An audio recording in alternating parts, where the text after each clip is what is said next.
2 years after BAE Systems introduced Team Tempest to the world at the 2018 Farnborough Air Show, that partnership has grown. And today, as the focus on day 2 of the virtual Farnborough Connect moved to defence, Team Tempest was back with news of new partners. Dave Holmes, the BAE Systems Manufacturing Director, revealed that 7 UK companies have signed collaborative agreements for the project. They're GKN, GE UK, Collins Aerospace, Thales UK, Bombardier Belfast, Martin Baker and Kinetic. It's important that we remember that one of the key endeavours from Team Tempest is that with our vision we set out to ensure that the UK remains a world leader in this sector, and I think from everything that we're going to see from bringing these new partners on board, they'll help contribute to a stronger and prosperous and influential UK as we go forward. He went on to say that the team will be presenting the full business case for the UK to go ahead with its international partners to secure the funding for the assessment stage of this next generation fighter.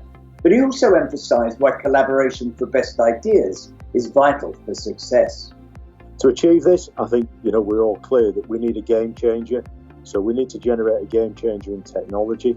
We need to generate game changing IP, the intellectual property that will underpin this offer. And of course, we need to train the next generation of engineers and technologists who will take advantage of this programme for many decades to come. The defence against hidden threats are of greater current concern. The aerospace and defence industry was praised for its resilience during the COVID-19 pandemic and how it turned its advanced engineering capabilities into the development of vital medical equipment to fight the virus. Sir Simon Bolam from the UK's Defence Equipment and Support explains. The ventilator challenge, which was in many ways like an urgent capability requirement that we so often get called to respond to. And here some of my specialist teams were able to lean in to engage with potential suppliers, develop new innovative solutions for ventilators, set up the supply chains ready for delivery. And while we were all looking at its hidden threat, another was gaining apace: cyber attacks. Miriam Howe from BAE Systems Applied Intelligence witnessed the attacks as the world became more digital. There's been an increase in digitisation across the board really, and particularly accelerated within COVID-19. That continues a trend of increasing vulnerability around digital information. We've seen the likes of phishing campaigns and taking campaigns that exploit weak authentication mechanisms for all sorts of purposes, both again for the financial purposes, the bulk data that we see of private data being stolen.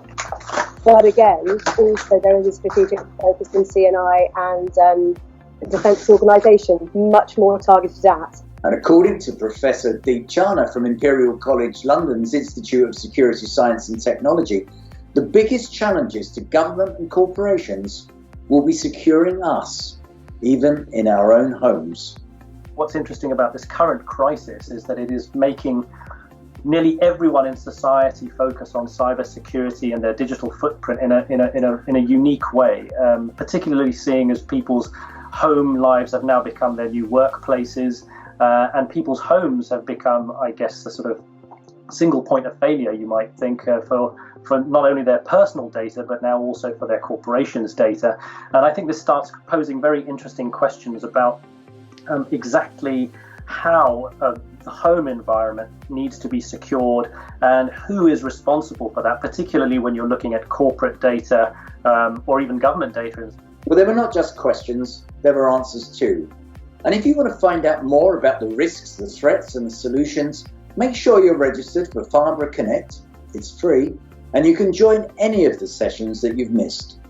And join us tomorrow where we have governments debating future combat air systems and Lockheed Martin revealing the bits that you might not know about the current combat air system, the F-35.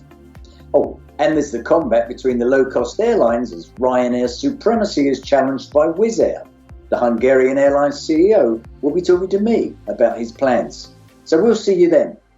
Goodbye.